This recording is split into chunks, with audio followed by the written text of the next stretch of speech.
Confusion ही confusion है, solution का पता नहीं। अरविंद जी, पिछले 3 दिनों से आप यहाँ पर घूम रहे हैं, ये वो कॉन्फिडेंस है या कुछ और आपने यहाँ पर स्ट्रेटजी प्लान की है? 3 दिन में हमने लोगों की नब्ज को पकड़ लिया है। 18,000 नहीं 25,000 एसबी देगी, उसके पीछे क्या रणनीति? चूंकि यहाँ तो 3 प्रत्याशी लड़ा रहे देखिए, वो 18 कह रहे थे, हमने कहा भाई तुम 18 दो, हम 25 देते हैं। जब मुँह में से देना है तो 25 नहीं 50 ले लो। और हमने कहा इस चुनाव का परिणाम चाहे जो आवे, लेकिन अगला जो बीएमसी का चुनाव आएगा उसमें हमारी धमाकेदार एंट्री होगी। और चुनाव आता है तभी लोगों का पिटारा खुलता है। जो लोग यह कहते हैं कि राजनीति से कुछ नहीं मिल सकता है, उनको इस चीज़ का एहसास कराते हैं कि everything is possible in politics. Uttar Pradesh के युवा नेता अरविंद राजभर टीवी 27 के स्टूडियो में है। अरविंद राजभर यूं तो उत्तर प्रदेश के कैबिनेट मंत्री ओम प्रकाश राजभर के बेटे हैं, लेकिन उनकी अपनी भी एक पहचान है। वो सुहेलदेव भारतीय समाज पार्टी के राष्ट्रीय महासचिव हैं और उत्तर प्रदेश सरकार ने उन्हें पिछले दिनों मंत्री का दर्जा भी दे रखा था। अरविंद जी, आपका टीवी 27 न्यूज़ परिवार में बहुत बहुत स्वागत है। और आप दिल्ली में हैं, इसलिए हमारे लिए गौरव की बात है। और दिल्ली में आपके बहुत सारे प्रत्याशी भी चुनाव लड़ रहे हैं। मैं तो यही आपसे जानना चाहूँगा कि यूपी की सियासत से निकलकर दिल्ली विधानसभा चुनाव में दस्तक देना, इसके पीछे एसबी की क्या रणनीति हो सकती है? सबसे पहले तो मैं आपको और आपकी पूरी टीम को अपने पार्टी सुहेलदेव भारतीय समाज पार्टी की तरफ से मैं बहुत बहुत धन्यवाद देता हूं।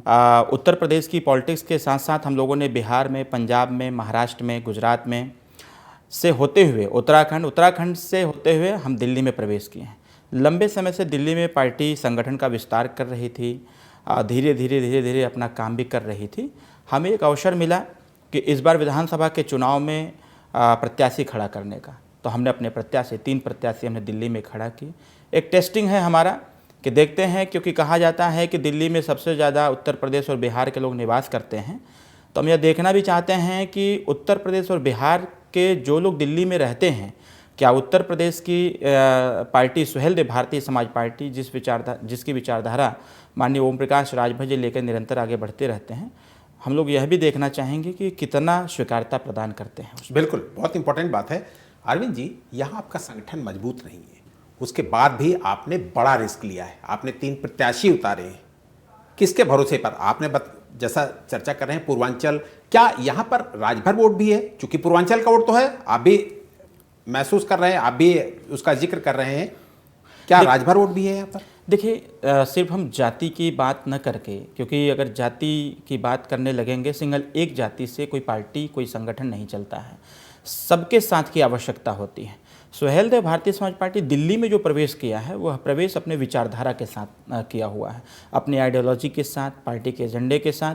और सबसे अच्छी बात कि माननीय ओम प्रकाश राजभर जी समस्त वंचित वर्गों के हितों की बात करते हैं, उनके सामाजिक, शैक्षणिक, राजनीतिक और आर्थिक विकास की बात करते हैं।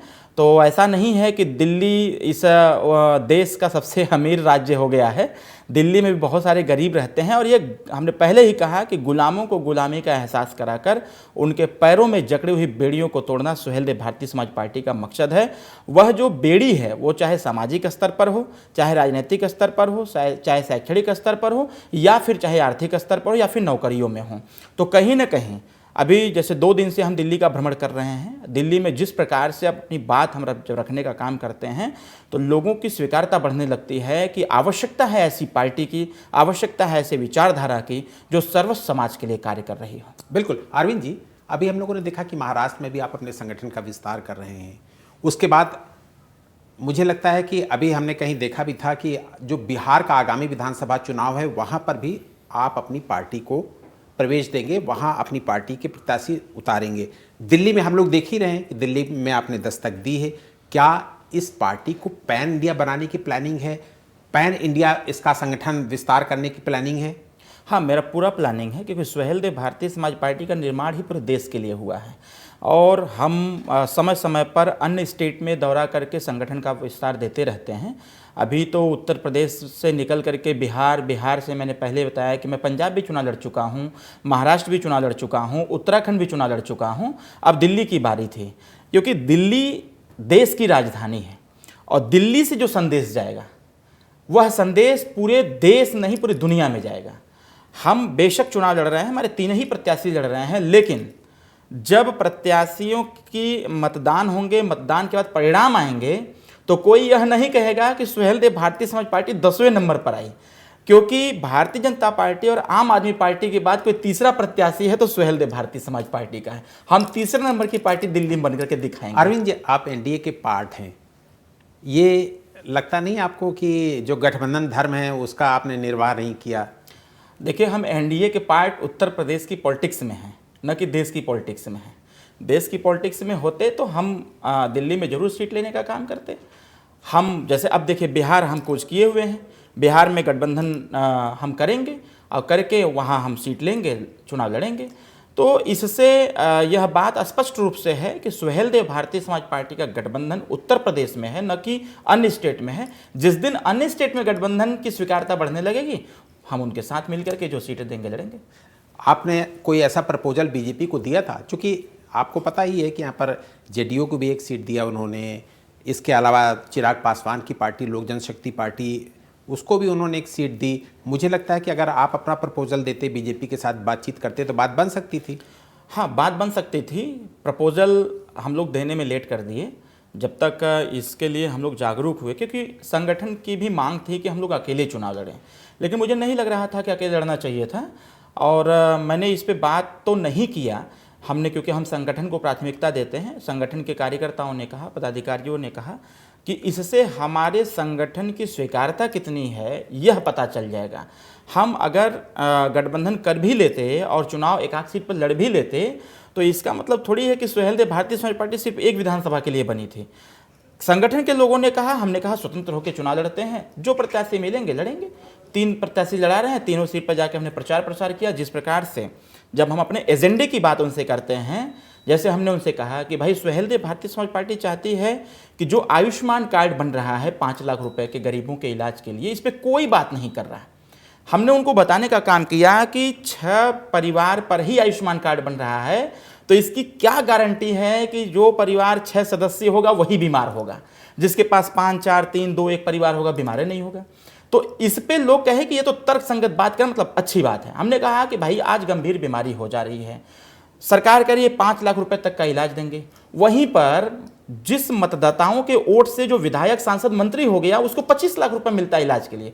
फिर जनता के साथ ये धोखाधड़ी क्यों होता है?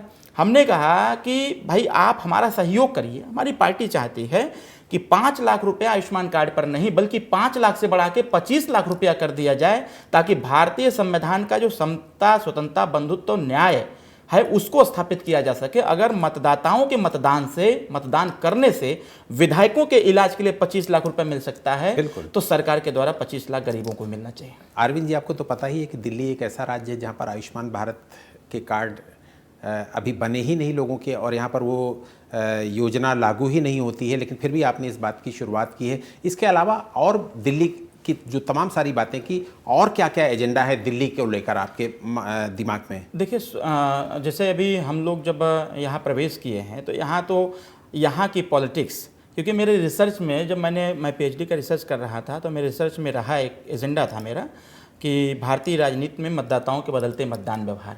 मैंने कई स्टेट के चुनाव का अध्ययन किया, लेकिन जब मैं दिल्ली का अध्ययन करता था, तो यहाँ मुझे बहुत सारी चीज़ें कन्फ्यूज दिखती थी। यहाँ वो वाली कहावत सिद्ध हो सकती है कि कन्फ्यूजन ही कन्फ्यूजन है, सॉल्यूशन का पता नहीं। शायद इसीलिए अरविंद केजरीवाल जी ने विगत 10 साल की सरकार चलाने के बाद भी इस सरकार को उन्होंने सर्कस बना के रख दिया। और इस चुनाव में जब प्रवेश किए हैं, तृतीय चुनाव में, तो इस चुनाव में आने के बाद उन्होंने यह बात मंचों से बोलना चालू कर दिया कि हमने अपने एजेंडे पर काम नहीं कर पाया, इसलिए मैं दिल्ली की जनता से क्षमा मांगता हूं। अरे जब क्षमा मांगना था तो फिर काहे चुनाव मैदान में आ गए भाई? दूसरों को मौका दीजिए, हो सकता है आपसे बेटर काम कर सकते हैं। तो यहाँ छोटी छोटी समस्याएं हैं, और वो छोटी छोटी समस्याओं का भी समाधान नहीं हो पाता है। तो मेरा मानना यह है कि हमारा जो प्रत्याशी लड़ रहा है वह मतदान के पहले ही उनके समस्याओं का समाधान कर रहा है। तो इस दिल्ली के चुनाव में एक प्रैक्टिकल भी है, और जब प्रैक्टिकल कोई एक्सपेरिमेंट होता है तो उससे जरूर परिणाम आता है। वह परिणाम हमारे प्रत्याशी करके दिखा रहे हैं। अरविंद जी, आप 2-3 दिन से दिल्ली में घूम रहे हैं, आपको पता ही होगा कि यहाँ पर यमुना को लेकर कितना बवाल मचा हुआ है। पिछले 3 दिनों से देश के प्रधानमंत्री भी यमुना पर बोले। इसके अलावा आप ये देखें कि देश के प्रधानमंत्री, इसके अलावा 2 राज्यों के मुख्यमंत्री योगी आदित्यनाथ जी और हरियाणा के मुख्यमंत्री सैनी जी, वो भी इस विवाद में इन्वॉल्व हुए। विवाद शुरू हुआ, उत्तर प्रदेश के मुख्यमंत्री यहाँ पर आए, उसके बाद से ही यमुना को लेकर आपने बहुत कुछ यहाँ पर सुना होगा। और उसके बाद भी जैसा आप बता रहे हैं कि 11 साल सत्ता के बाद भी यमुना सफाई नहीं हो सकी। लेकिन एक महत्वपूर्ण बात जो आपसे मैं पूछने जा रहा हूँ, अरविंद केजरीवाल जी ने एक सवाल खड़ा किया इस यमुना सफाई को लेकर कि हरियाणा सरकार इसमें जहर मिला रही है।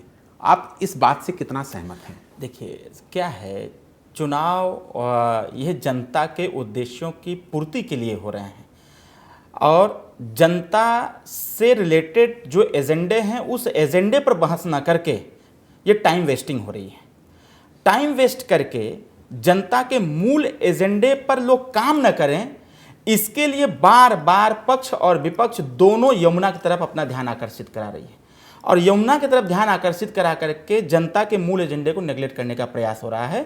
सुहेलदेव भारतीय समाज पार्टी इस एजेंडे में नहीं कूदना चाहती है। सुहेलदेव भारतीय समाज पार्टी आम गरीब जनमानस की जो आवाज़ है उसको बुलंद करना चाहती है। अरविंद जी, यहाँ पर आपको पता है कि यहाँ पर सीधी लड़ाई आम आदमी पार्टी और बीजेपी के बीच में है और जो बचा खुचा है वो मुझे लगता है कि कांग्रेस उसके पीछे पड़ी हुई है। ऐसे में एसबीएसपी अपना स्थान कहाँ तलाशती है? मैंने कहा ना, तीसरे नंबर पर एसबीएसपी रहेगी। कांग्रेस को भी हम पीछे छोड़ेंगे भाई। इस 3 सीट पर हम कांग्रेस को पीछे छोड़ देंगे और कांग्रेस को पीछे छोड़ करके बहुत बड़ा झटका देंगे। बताएंगे कि अब दिल्ली में भी सुहेलदेव भारतीय समाज पार्टी जय सुहेलदेव का नारा लगा करके प्रवेश कर चुकी है। अरविंद जी, पिछले 3 दिनों से आप यहाँ पर घूम रहे हैं, ये वो कॉन्फिडेंस है या कुछ और आपने यहाँ पर स्ट्रेटजी प्लान की है? देखिए, दोनों कॉन्फिडेंस है। भौतिक निरीक्षण और सामाजिक सर्वेक्षण, यह दोनों का जब हमने किया तो मुझे इसका परिणाम देखने लगा और मैं इसको लेकर चिंतित नहीं हूँ। मैं चिंतन कर रहा हूँ कि आने वाले समयों में हम इससे बेहतर कैसे कर पाएंगे। क्या है, 3 दिन में हमने लोगों की नब्ज को पकड़ लिया है कि यहाँ आखिर आवश्यकता किस बात की है, हमें उसी मुद्दे पर काम करना है। और हमने कहा इस चुनाव का परिणाम चाहे जो आवे, लेकिन अगला जो बीएमसी का चुनाव आएगा उसमें हमारी धमाकेदार एंट्री होगी और ऐसी एंट्री होगी कि वो एंट्री होने के बाद यहाँ अच्छी पार्टियों का एक प्रकार से समीकरण ध्वस्त हो जाएगा। अरविंद जी, आपको पता है कि यहाँ पर पूर्वांचल वोट बहुत है और पूर्वांचल वोट की राजनीति यहाँ पर बीजेपी भी करती है, उससे पहले कांग्रेस करती रही और आम आदमी पार्टी भी पूर्वांचल के वोटों की राजनीति करता है। अब ऐसे में एसबीएसपी ने जो दस्तक दी है दिल्ली में, कि ये भरोसा है आपको कि पूर्वांचल का वोट बीजेपी को छोड़कर, आम आदमी पार्टी को छोड़कर और कांग्रेस को छोड़कर आपके साथ लग सकता है? आपने पूर्वांचल का जिक्र किया। उत्तर प्रदेश का एक पूर्वांचल 22 जनपदों का एक क्षेत्र है। बीजेपी को भी पता है, सपा बसपा कांग्रेस को सबको पता है कि पूर्वांचल की पॉलिटिक्स में जब तक माननीय ओम प्रकाश राजभर का जिक्र नहीं होगा तब तक उत्तर प्रदेश की राजनीति में जान नहीं आने वाली। सबको पता है कि पूर्वांचल का सबसे ताकतवर नेता, सबसे कद्दावर नेता और बेबाक नेता अगर कोई है तो उसका नाम ओम प्रकाश राजभर। ओम प्रकाश राजभर की पार्टी सुहेलदेव भारतीय समाज पार्टी के लिए पूर्वांचल शब्द ही काफ़ी है। और पहले तो पूर्वांचल के लोग पॉकेट में रहते थे, अब संख्या इतना बढ़ गया है कि अब जो स्थानीय लोग हैं अब वो पॉकेट में जाकर के निवास करने लगे हैं। अब तो पूर्वांचलियों की संख्या तो बृहद हो गई है। अब तो लोग वो करते हैं, क्या बोलते हैं, ट्रेनिंग लेते हैं कि भोजपुरी कैसे बोलें, कि जिससे कि पूर्वांचल और बिहार के मतदाता हमसे प्रभावित हों। और यहाँ ट्रेनिंग थोड़ी लेना है, सब धड़ाधड़ बोलते हैं हम लोग। अरविंद जी, उत्तर प्रदेश की राजनीति में हम लोगों ने देखा कि आपके साथ पिछड़ा वर्ग, राजभर वोट, ये बहुत बहुतायत में जुड़ा हुआ है। पिछड़ा वर्ग के साथ साथ राजभर तो देखिए आपका एक तरीके से बेस वोट है ही, इसके अलावा पिछड़ा वर्ग भी आपके साथ बहुत जुड़ा हुआ है। दिल्ली की जो आपने स्ट्रेटजी प्लान की है, क्या यहाँ पर भी यही स्ट्रेटजी प्लान की है? पिछड़ा वर्ग, चूँकि अभी तक वो जो वर्ग था वो कहीं ना कहीं आम आदमी पार्टी के साथ जुड़ा रहा। आम आदमी पार्टी के साथ इसलिए जुड़ा रहा क्योंकि उसको विकल्प नहीं दिख रहा था और 10 साल की सरकार में उनके साथ क्या व्यवहार हुआ वो सबको पता है। अब पूर्वांचल के लोग अब विकल्प की तलाश में हैं और विकल्प इस बार हमने देने का काम किया है सुहेलदेव भारतीय समाज पार्टी। आने वाले समयों में आप देखिएगा जिस प्रकार से उत्तर प्रदेश की पॉलिटिक्स में जब तक सुहेलदेव भारतीय समाज पार्टी की एंट्री नहीं होती है तब तक सरकार का गठन नहीं होता है, आने वाले समय में दिल्ली में भी वही पोजीशन लाएंगे, क्योंकि सबसे ज़्यादा आबादी दिल्ली में पूर्वांचल के साथियों का है, उत्तर प्रदेश और बिहार के लोगों का है। और उत्तर प्रदेश और बिहार में अगर कद्दावर नेता के तौर पर कोई जाना जाता है तो उसका नाम ओम प्रकाश राजभर। ओम प्रकाश राजभर की विचारधारा की स्वीकारता होगी। आपका एक वो भी मैं बयान देख रहा था जिसमें आप लोगों ने कहा कि ग्रंथियों को और पुजारियों को 18,000 नहीं 25,000 एसबी देगी। उसके पीछे क्या रणनीति, चूंकि यहाँ तो 3 प्रत्याशी लड़ा रहे देखिए क्या है, आम आदमी पार्टी और भारतीय जनता पार्टी दोनों आपस में लड़ रहे हैं। वो 18-18 कह रहे थे, हमने कहा भाई तुम 18 दो, हम 25 देते हैं। जब मुँह में से देना है तो 25 नहीं 50 ले लो। अरे जब हमारी सरकार आएगी तो हम इस पर विचार करेंगे, हमारी सरकार बनेगी तो हम विचार करेंगे कि 18,000 रुपया देना चाहिए कि उससे संबंधित कुछ चीज़ें देनी चाहिए।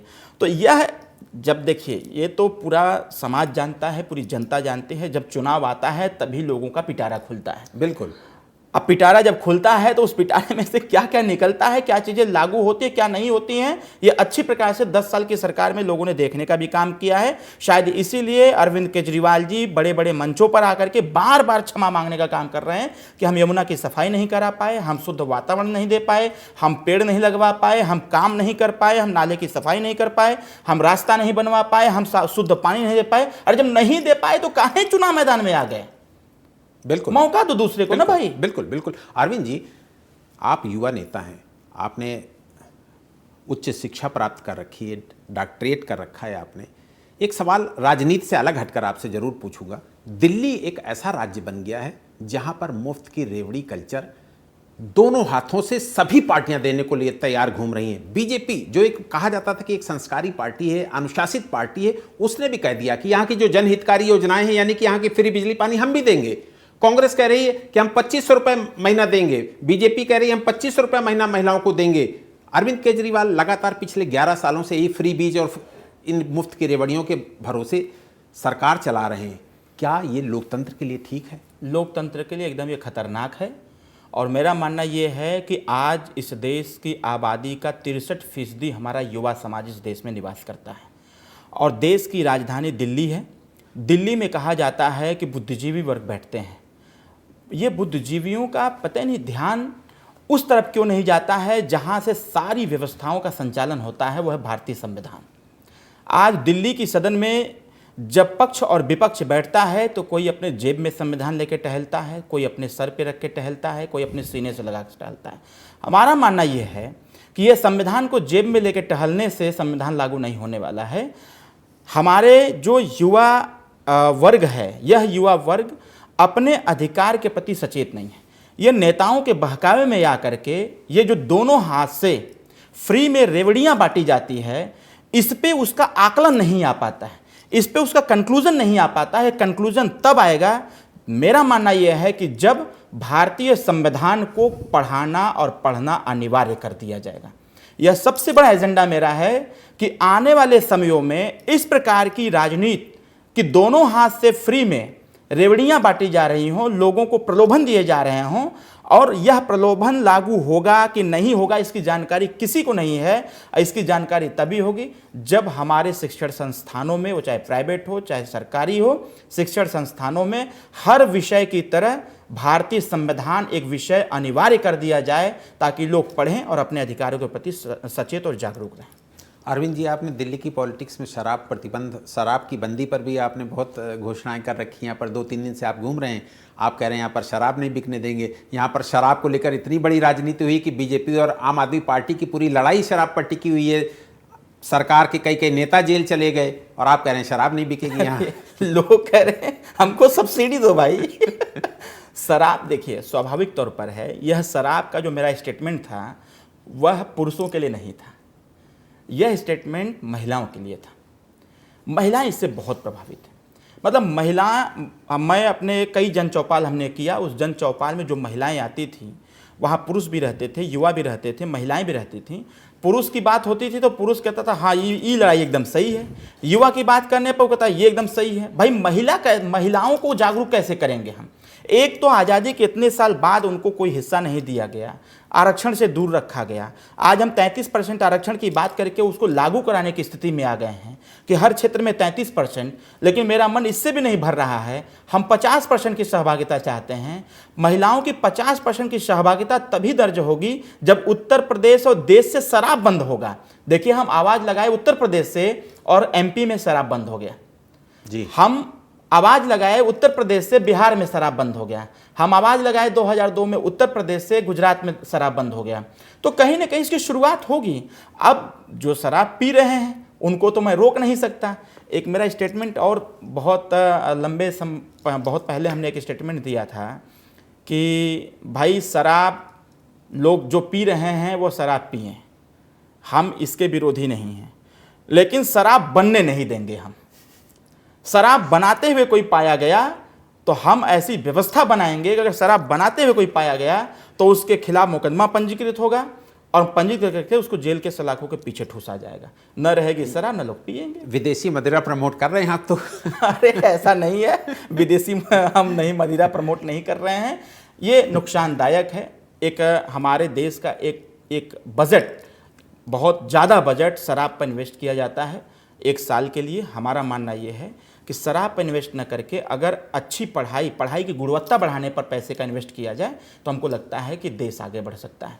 बेरोजगार नौजवानों को रोजगार देने पर किया जाए तो बेरोजगारी दर घट सकती है। बच्चियों की पढ़ाई लिखाई पर ध्यान दिया जाए तो भ्रूण हत्या रोक सकती है। कहीं ना कहीं एक शराब बंद करने से हम कई चीज़ों में परिवर्तन ला सकते हैं। तो मेरा मानना है, व्यक्तिगत मेरा विचार यह है कि शराब बंद होना चाहिए और शराब उत्पादन में जो पैसा लगाया जाता है उससे इन क्षेत्रों में काम होना चाहिए। बिल्कुल। Arvind ji, political power is the master key, ये आपका मूल वाक्य है कि माननीय ओम प्रकाश राजभर जी का मूल? मान्यवर कांसीराम साहब का मूल वाक्य है। मान्यवर कांसीराम साहब अपने समाज को जागरूक करने के लिए हमेशा कहा करते थे कि political power is the master की। वो कहते थे कि राजनीति एक ऐसी चाबी है जिससे सारे बंद दरवाजे खोले जा सकते हैं। हमारे पिता माननीय श्री ओम प्रकाश राजभर जी मान्यवर कांसीराम साहब के साथ रह करके उन्होंने राजनीति सीखा, किया और आज इस शिखर तक हैं। हम मान्यवर कांसीराम साहब को भूल नहीं सकते, इसलिए उनको हम बार बार याद करते रहते हैं और अपने आने वाली नस्लों को यह बताते रहते हैं। जो लोग यह कहते हैं कि राजनीति से कुछ नहीं मिल सकता है, उनको इस चीज़ का एहसास कराते हैं कि everything is possible in politics. और गरीबी और शोषण से बचने के लिए संगठन और शिक्षा जरूरी है, ये किसका मूल वाक्य है? देखिए, मान्यवर कांसीराम साहब ही इस बात को कहते थे। उनके पहले डॉक्टर BR अम्बेडकर साहब भी कहते थे कि शिक्षित हो, संगठित हो, संघर्ष करो और आगे बढ़ो। कहीं ना कहीं एक ऐसी कम्युनिटी, एक ऐसा वर्ग जिसको लोगों ने दबा रखा था, उसको ऊपर उठने नहीं दे रहे थे। सामाजिक स्तर पर, शैक्षणिक स्तर पर, राजनीतिक स्तर पर, नौकरियों में सहभागिता नहीं देते थे। डॉक्टर BR अम्बेडकर साहब स्ट्रगल करके उन्होंने ऐसी व्यवस्था का निर्माण किया और अपने समाज को जगाने का प्रयास किया। शुरुआत उनसे हुई, लेकिन इसकी बृहद शुरुआत मान्यवर कांसीराम साहब ने किया। कैडर चला करके अपने समाज को जागरूक किया। आज मान्यवर कांसीराम साहब का कैडर सर्वस्व समाज पर लागू होने का काम हो रहा है। मेरा मानना यह है कि हर समाज में शिक्षा होनी चाहिए। शिक्षा जब आएगी तभी संगठित होंगे, जब संगठित होंगे तो वो आगे बढ़ने का भी काम करेंगे। और एक वो अत दीपो भव, देखिए, यह भी गौतम बुद्ध जी ने कहा था कि अत दीपो भव, अपना दीपक स्वयं बने। यह बात गौतम बुद्ध जी की विचारधारा जो चली, फिर डॉक्टर BR अम्बेडकर साहब, फिर उसके बाद मान्यवर कांसीराम साहब के बाद माननीय हमारे नेता श्री ओम प्रकाश राजभर जी ने हमको ज्ञान दिया कि अपना दीपक हमको स्वतः बनना चाहिए। शायद आज उसी की देन है। दिल्ली को लेकर, दिल्ली की जनता को लेकर क्या कहेंगे आप? आप सचेत रहें, सतर्क रहें। आने वाले 5 तारीख को चुनाव निशान छड़ी का बटन दबाएं। 3 सीटों पर जी। अरविंद जी, आपने हमारे तमाम सारे सवालों का बहुत बखूबी जवाब दिया। आपका बहुत बहुत शुक्रिया करूंगा। आप हमारे स्टूडियो में आए। हम अपने TV27 परिवार की तरफ से भी आपका बहुत बहुत शुक्रिया करते हैं। बहुत बहुत फिलहाल इस बुलेटिन में इतना ही। देश और दुनिया की बड़ी खबरों के लिए आप बने रहिए TV27 न्यूज़ के साथ। कन्फ्यूजन ही कन्फ्यूजन है, सॉल्यूशन का पता नहीं। अरविंद जी, पिछले 3 दिनों से आप यहाँ पर घूम रहे हैं, ये वो कॉन्फिडेंस है या कुछ और आपने यहाँ पर स्ट्रेटजी प्लान की है? 3 दिन में हमने लोगों की नब्ज को पकड़ लिया है। 18,000 नहीं, 25,000 SB/SP देगी, उसके पीछे क्या रणनीति? चूंकि यहाँ तो 3 प्रत्याशी लड़ा रहे। देखिए, वो 18 कह रहे थे। हमने कहा भाई तुम 18 दो, हम 25 देते हैं। जब मुँह से देना है तो 25 नहीं 50 ले लो। और हमने कहा इस चुनाव का परिणाम चाहे जो आवे, लेकिन अगला जो BMC का चुनाव आएगा उसमें हमारी धमाकेदार एंट्री होगी और चुनाव आता है तभी लोगों का पिटारा खुलता है। जो लोग यह कहते हैं कि राजनीति से कुछ नहीं मिल सकता है, उनको इस चीज़ का एहसास कराते हैं कि everything is possible in politics.